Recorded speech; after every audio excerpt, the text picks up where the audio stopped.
This is Carl at National RV Detroit. I'm going to walk you through this 2002 Coachmen Catalina light.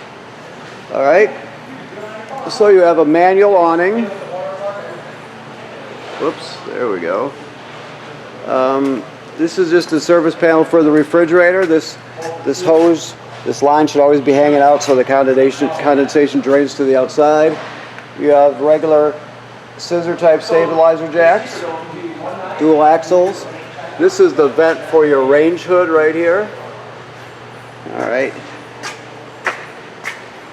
Storage up front here. 2 LP tanks and a deep cycle marine battery. Also, this is a tube to store things in. Okay. Your cord is 25 feet long and 30 amps. Okay, the most common way to get water to your trailer is to hook up the city water connection right here. You just turn it on and you're all ready to go.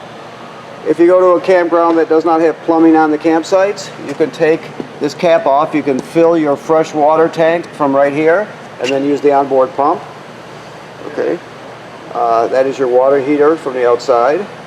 Now, this trailer is winterized, meaning there's antifreeze in it for the winter time, so it's been winterized so it doesn't freeze.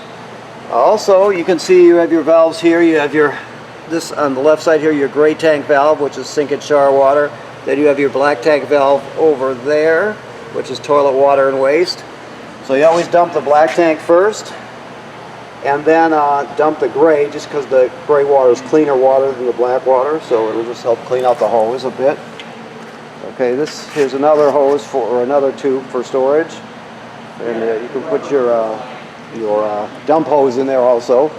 Now the roof has been resealed as part of your agreement, I believe, so that's all taken care of.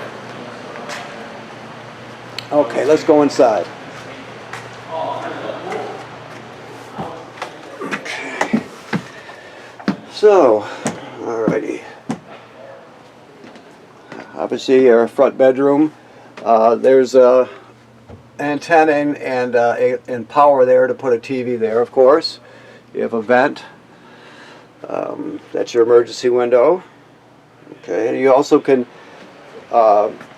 convert this dinette table into a bed if you need to. You just collapse it down onto these cleats right here. There's one on each side, and then use the back cushion to fill in the space. Plus, you have 2 bunks. Okay.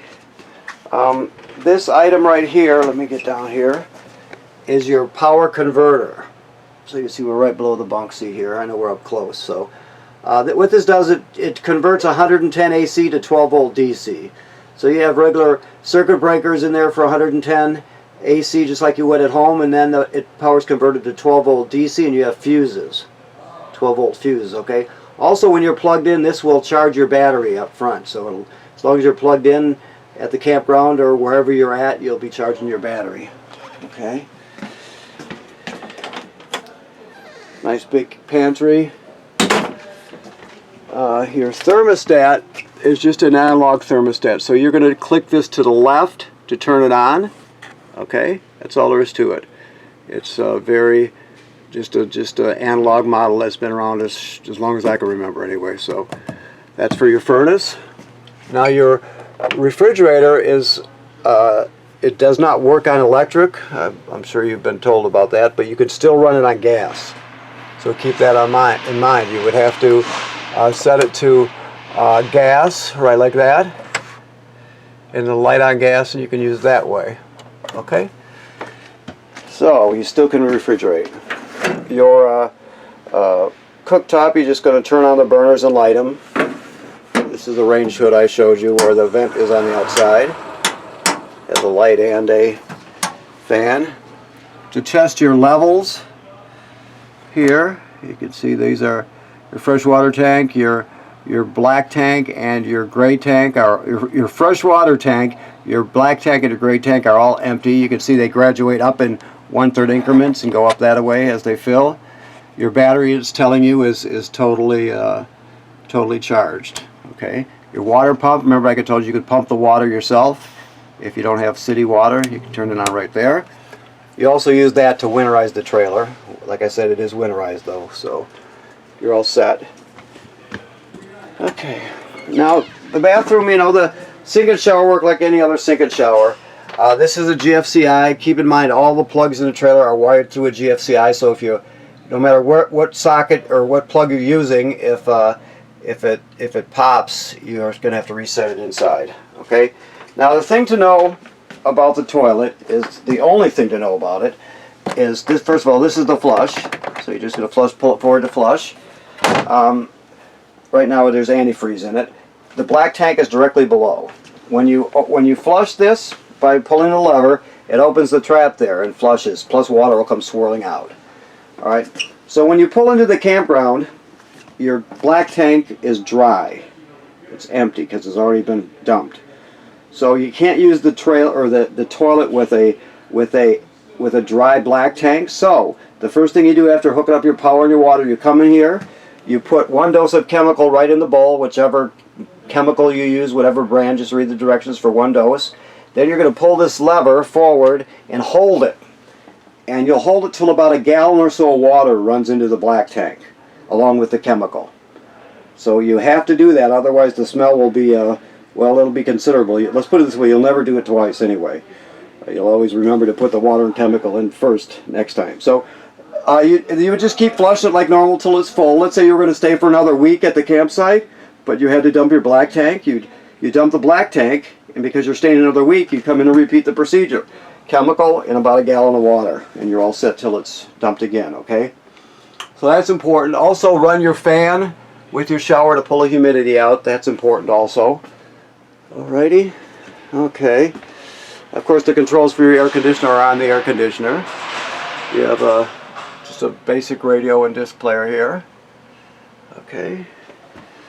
That's your antenna crank right there. So the antenna cranks up and down like this, so, right? But you can also pull this and rotate it. Remember, before you crank this back into the down position, always line up these 2 markers right here. Therefore, if you line them up, the antenna will lay in the proper position on the roof. Otherwise, it won't. So you always want to make sure it lays like it's supposed to. So you line these two notches or pointers or whatever you want to call them, markers. Okay. This is a smiley face. I don't know what that. I think that's a light with a smiley face on it. So that's thrown in at no extra charge. Okay. So I think that covers it. There's one more thing in here that, oh, here it is right here. This is your LP detector right here. It should always be green like it is. If it goes off, you take everybody outside, shut the gas off at the front, and then figure out what's going on. Okay, that's important. This is obviously your hookup for your TV up here in the living area. Okay. All right. So first I want to thank you for purchasing your trailer here at National RV Detroit, and then I want to remind you that you have to inspect the seals on your trailer, whether it's a new one or a used one. We've already done that with yours. It's sealed up just like it should be, but you know, the manufacturer says every 90 days check the roof, so just stick with that. 3 times a season, whatever. Go up there, have somebody go up there if you don't want to go up yourself, and look around, make sure all the seals are tight, no separation or cracking anywhere. And if you see a place like that or something like that starting to happen, make sure you get it taken care of, okay? Okay, thank you very much.